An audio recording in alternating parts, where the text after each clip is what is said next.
Wasn't that a traumatic insert, everybody? I hope that you're all okay. Don't worry, we're with the lions, and they're fast asleep.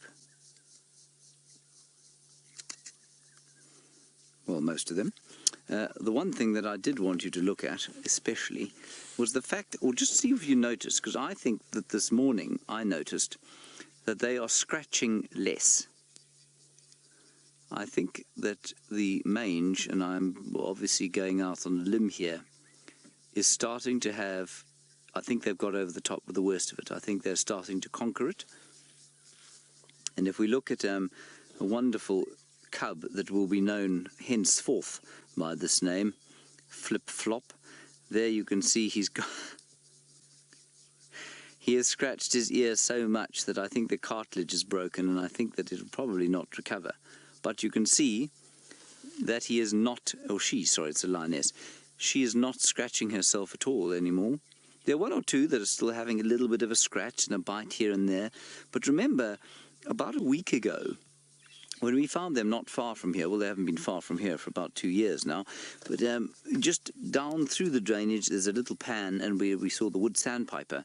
They were sitting, crushing against trees. They were scratching and biting, and they were having a horrible time. There's not one cub here right now that is, well, they're biting their mothers, but they're not scratching at all. And I think that means that they have beaten this mange. So let's, I mean, maybe I'm speaking too soon, but let's hope that that is the case, and that their fur and the ear of little Flip Flop starts to recover. Isn't that good news?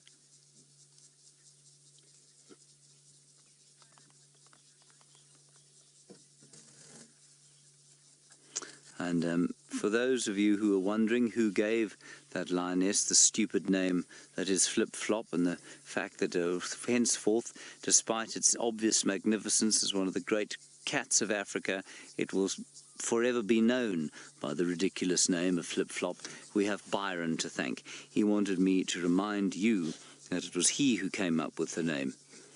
So there I have reminded you. That is Byron's fault. Oh, that's a wonderful shot of the foot there, David. Well done. Good foot shot. Possibly the best I've seen.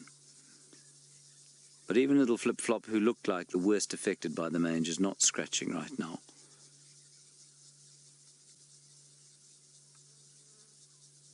Oh, sweet. Look at her. That's so sweet. She has got mange on her face, but she's not scratching. And she's sleeping quite peacefully. I think this is brilliant news. And then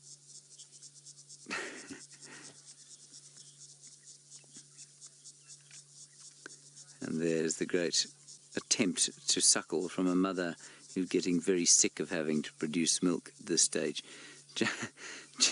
James, you wondering if I think the soil holds the spores of mange.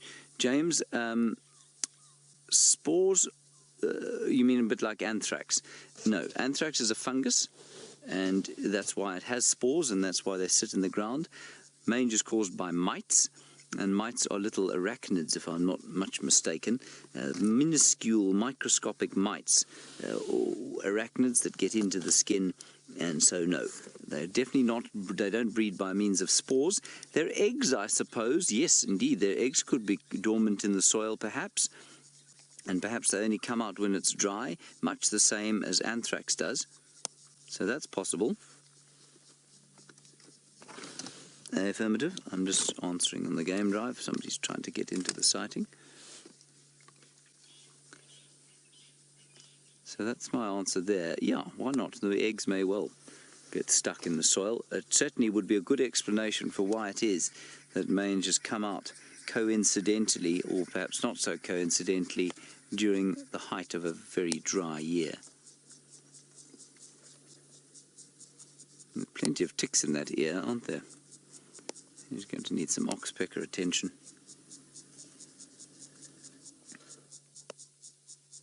But again, I think even less mange than there was. There's a little bit of scratching going on. Let's just keep watching and see if the others start as well. I mean, that lion's basically eating its heel off, so still itchy. But I think you'll all agree with me that there's definitely much less of the scratching than there has been. Michael, you're interested in which one of the litters Flip-Flop comes from. You say, is she one of the teddy cubs? Yes, I think she is. I think she is a teddy cub. There she is.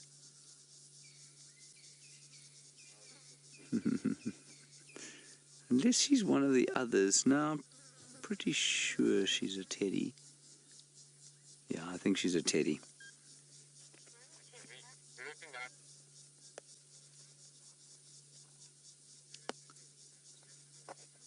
Oh, look.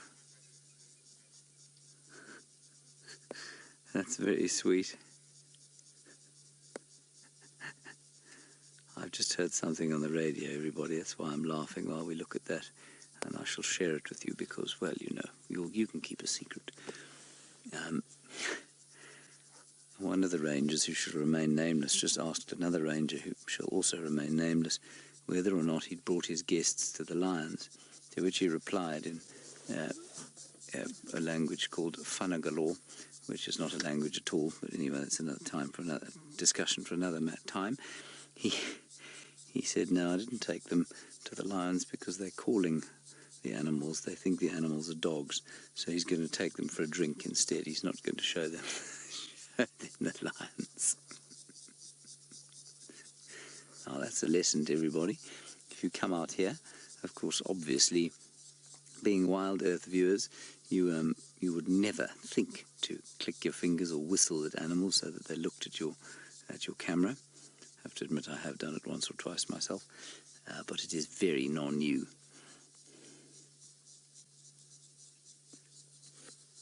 Everyone lying on their backs at the moment, playing with sticks, resting their long rapier claws in the bark, and swatting at each other.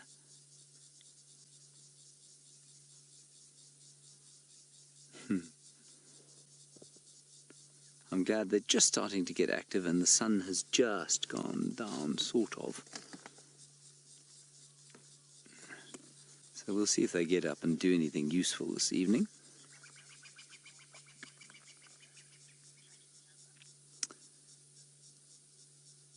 I wouldn't eat that ear. I mean, if they're going to get mange, that's where you're going to get it from.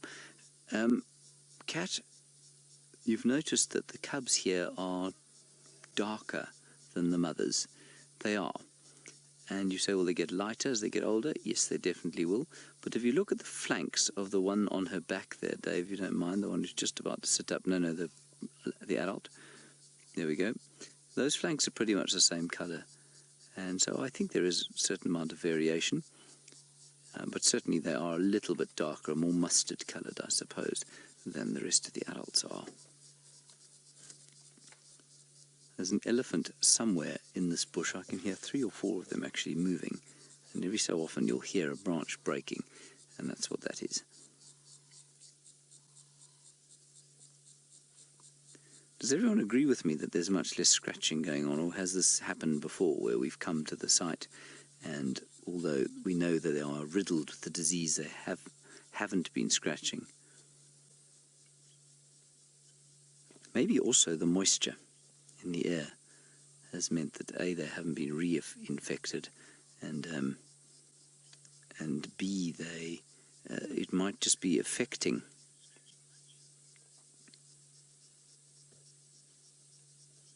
So I think we're looking good here for the overcoming of the mange story by the Nkuhuma Pride, which, of course, they're uptown lions, you know. They're not like the Styx Pride from the wrong side of the tracks. These chaps are from a fairly exclusive part of town. You'd expect their medical care and insurance to take care of them, wouldn't you, David? And indeed it seems to have.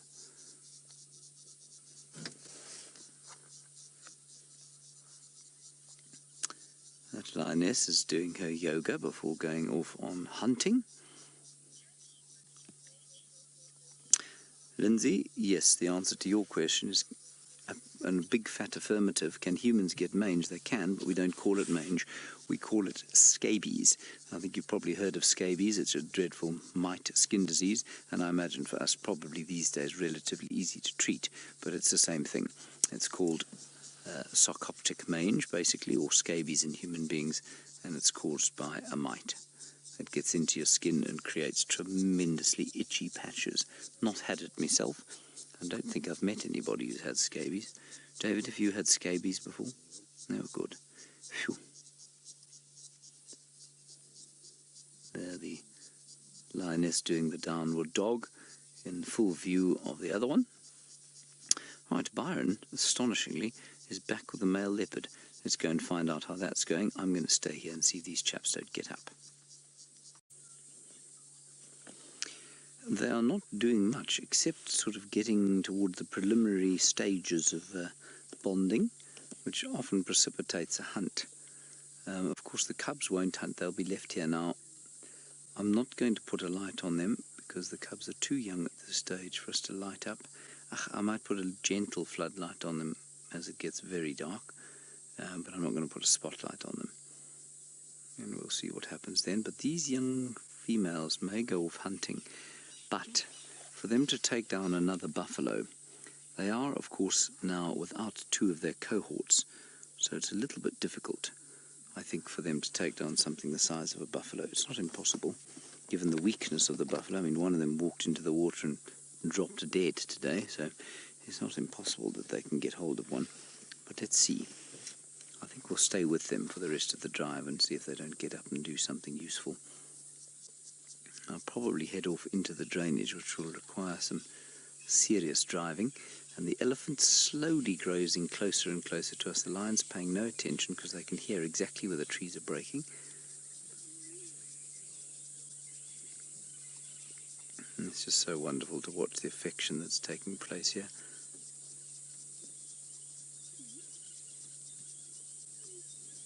It's now getting quite dark. I mean, the picture you're seeing, as I've said to you before, is certainly making it brighter than it actually looks here.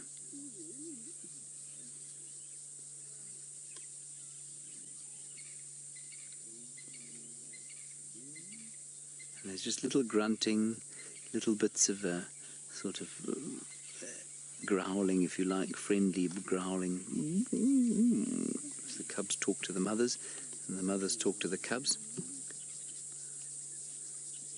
And then if you can try, Davey, sorry, to go into the other group there, it looks like the two females bonding with each other. And Mind Warp, you reckon that the Nkuhumas have never scratched anything like as much as the sticks did. So that's good news. So they obviously have been fighting the disease much more effectively. And certainly, I mean, those sticks cubs died. They were hairless, basically. And I think it did progress a lot more quickly than the disease has here. Sounds of the night starting up. Heard the call of the litany bird, the fiery-necked nightjar going, "Good Lord, deliver us! Good Lord, deliver us!" It's an appropriate Sunday song, really, isn't it, David? Yes.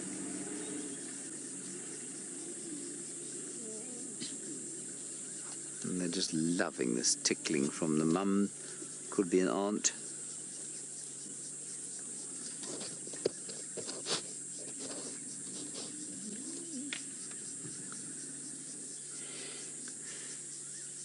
Hello, Anne. You're in Canada and you're a new viewer, and it's wonderful to have you with us. Thank you very much for getting hold of us, and thank you for watching. You say, if they did get mange badly, would we intervene? No, it's as you sort of surmised at the end of your question. We'd try and let nature take its course. It seems to be the best way to go. Certainly, it will clear out any lack of resistance to the disease. And that's natural selection taking place. All right, I'm going to flick on a little bit of light now, Dave. There we go. A gentle floodlight. Well, it's not that gentle, but they're not trying to move, and we certainly wouldn't put it onto the cubs if the lionesses were not here. That's much better, isn't it, David?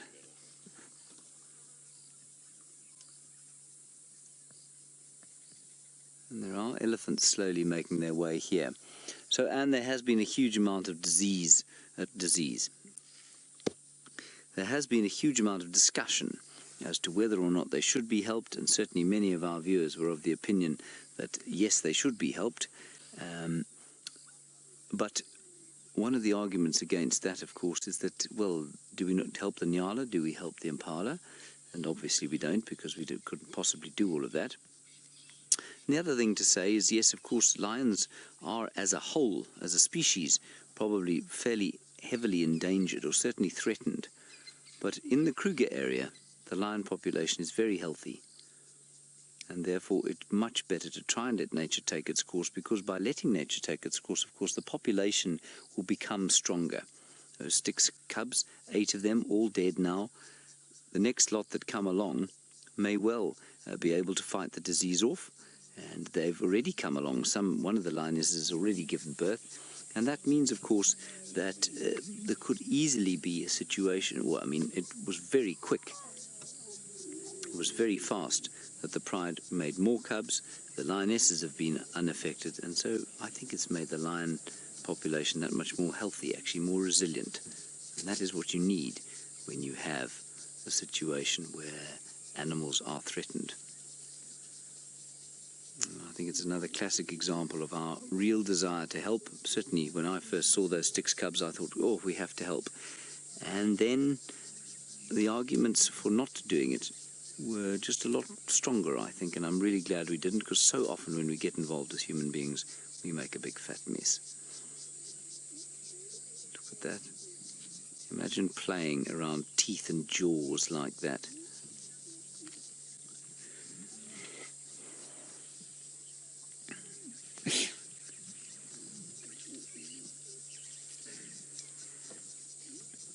Hello, Rose. It was obviously traumatic when those Styx cubs died, and you want to know if the Pride just left them and when they died. I'm not sure exactly when they died. They died seemingly while I was on leave, so I wasn't here. And you want to know if the Pride left them for vulture food or if they buried them. Rose, they most certainly didn't bury them. They're not big buriers of their dead lions. They often actually eat their own cubs, so it's quite possible that they ate them, which is... You see, in some ways, I guess people would think, oh, that's really distasteful. Yes, of course, as for human beings it is, but it's a way of making sure that the nutrients in the system don't get wasted. I don't know if that's what happened, but it certainly has happened many times. Lions and leopards both do it. And so I think what would have happened is that they, I suspect, just eventually the 3 little ones, or all of the little ones, would have been unable to keep up with the adults, and they would have been left to starve. Basically, that's what would have happened, I'm afraid. And I know that seems harsh, it seems horrible, and it would be if they were human beings, but they're not, they're lions. And that's the best way for their population to survive. It's the best way for them to get through life, and it's how they've evolved over millions of years, and because of that, that's the most successful strategy for the lions. Now, as soon as this lioness gets up, we'll move. But I don't want to just yet. I just want to spend as much time as we can with the cubs, and then we'll head off. Clearly, some of the cubs have gone with the other lionesses. Can you see them, Dave? No, I can see them moving off down towards the south. The cubs will eventually be left under a bush somewhere, or in the shadows, where they will wait for the night, while the others, the lionesses, go off hunting. They look to me almost certain to hunt. There's an elephant getting very cross, somewhere not too far from here. Could be that the lioness and the Birmingham boy who were missing this morning, or the 2 lionesses and the Birmingham boys, are not too far from here. Maybe the elephants have just discovered them. Okay, let's try and turn around. It's going to be a little bit awkward in here. It depends very much on how decaying the carcass is. So is it just beginning its process of putrefaction, or is it actually already fairly rancid? And then the second thing to consider is the environmental conditions. How hot is it? How hot is it, and therefore how fast is it decaying, how much moisture is it and is there, and therefore how fast is it decaying. And so I would say at a maximum, I don't know why the figure of 8 kilometers is sticking in my mind, but I think it's probably roughly 8 kilometers or so, which is 5 miles. I think that's probably the outside maximum.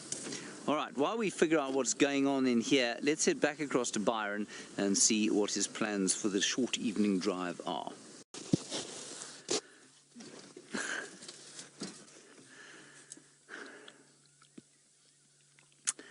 You know, some people, the less said about them, the better. There are the lions. They're just emerging now onto the road.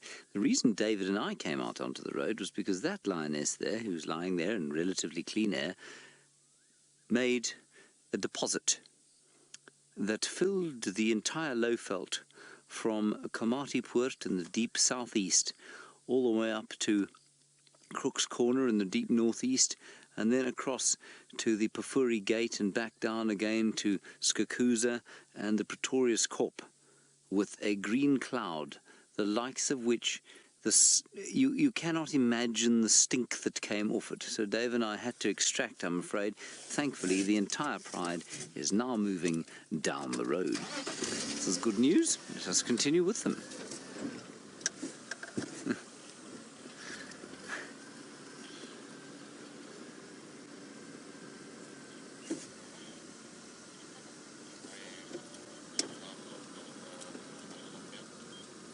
Thank you, Graham. You say in a couple more months these cubs will be the same size as the lionesses.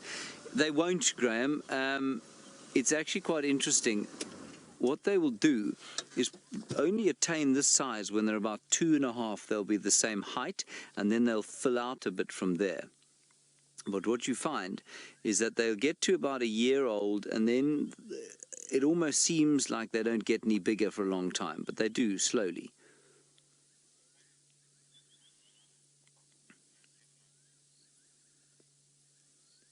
Sorry about the flashing there of our virtual reality rig. I just want to wait and see what these lions are doing. They're clearly listening. They're clearly trying to figure out what's going on. And they will, if they decide to hunt, they will put these cubs, they'll stash them in some thick bush, and they'll go off on their own. You see, even this little fanning out session that they're doing now, they've got a plan, an unspoken idea of what to do. If Taylor was here, what to do would be to kill buffalo by the dozen, but I'm not sure what their plan is right now. So the one lioness off to the right-hand side, very close to where we are now. I'll put the light on there. There she is. All the cubs in the road up ahead of us, and then the rest moving down the road. Now this is what lions do, of course. They get up and they move, and then they decide they're just too tired and they lie down for a little bit, and slowly their metabolism speed up to the point that they get actually on with the business of hunting.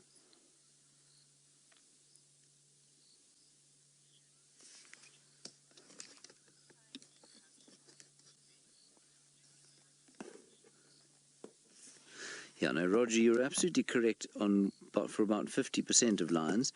You say, when the lionesses mate, will it be time for them to leave the pride? Lionesses don't leave the pride, they'll stay here, but the males, as soon as they hit puberty, they will then leave the pride. And so before they mate, the males will be tossed out by their fathers, but the females will stay.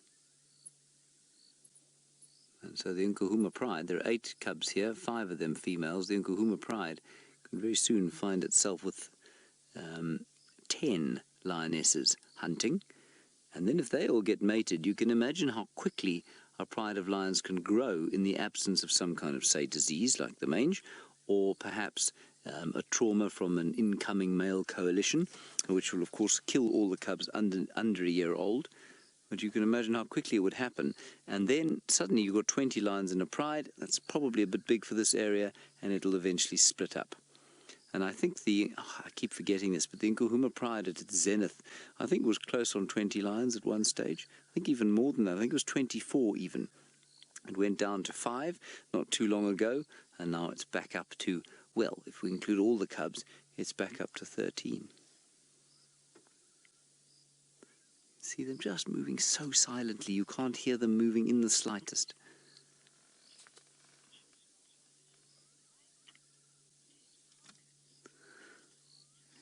Cat and cat tamper is a very easy question for me to answer from you. You say, which smells worse, lion dung or rotting carcass? Lion dung is rotting carcass that has been processed by the digestive system of a lion, and therefore it is like uber rotting carcass smell. It is much worse. It is the worst smell in the world.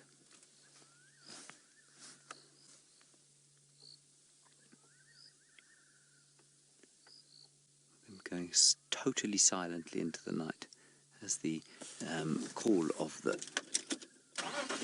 fiery-necked nightjar. I've always got to pause before I say fiery-necked nightjar. I'm not sure why that is the case. It's interesting to me that they're moving with the cubs. Let me just move the light, these lights on there. They're a bit nicer than the other ones. Is that all right, David? So we'll just stay far behind this one. We don't want to cause them any kind of distress. They mustn't feel vaguely threatened by us.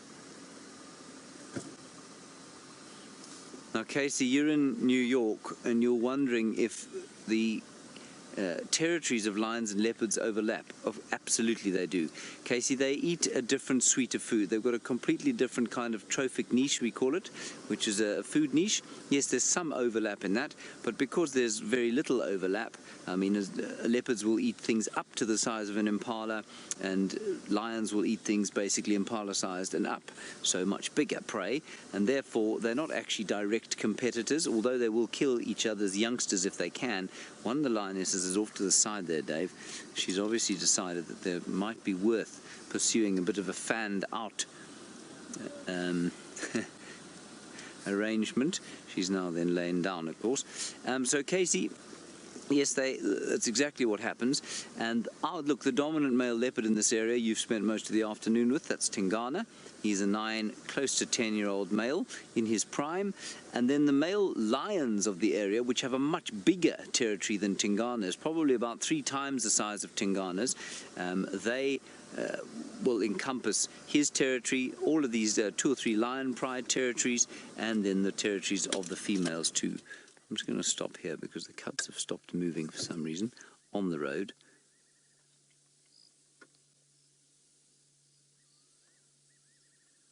They're going completely quiet. I'm just going to be quiet, just see what you can hear. I'm sorry about that aerial. Sorry, David. Let me move the car very slightly. Get that out of the way. And there we are. If Graham Wallington sees an aerial in a shot, everybody, he gets he's very upset indeed. It's the only time I've seen him upset.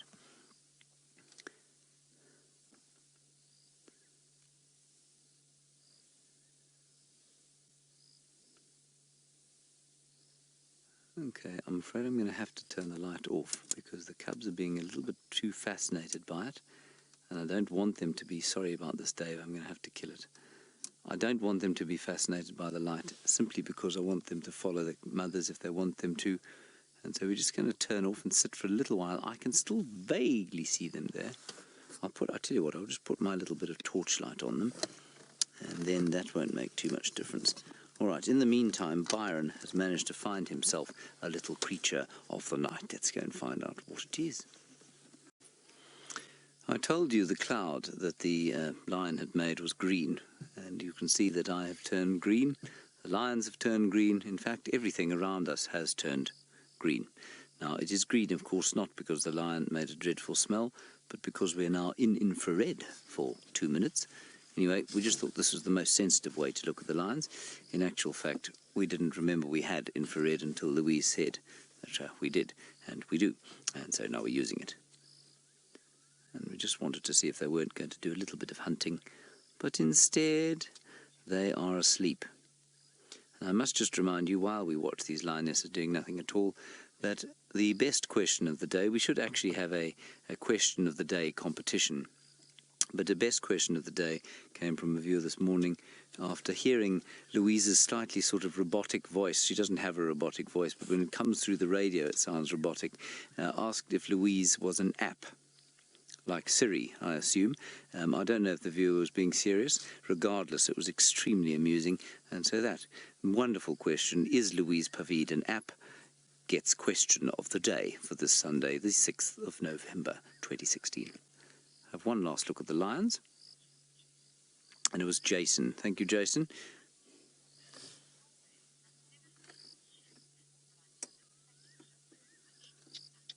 Hello, Nat. Nat is in Norway. Hello, Nat. That's, I don't know why I think that's funny. Nat in Norway, you say this, you've just found the stream and you think it's wonderful. Well, Nat, thank you for joining us from Norway, and thank you especially. Look at the lions coming together now. Just going to bond a little bit. Thank you for joining us, and thank you for sending us a question, and I hope that you will be with us for a long time to come. You can watch these little cubs growing up. You can watch the cubs or the lionesses produce more cubs. You can watch them hunting and their stories, and the I like to sort of use the cliche, triumphs and tragedies will unfold over the days and years. So please do keep joining us. Thank you, everybody, for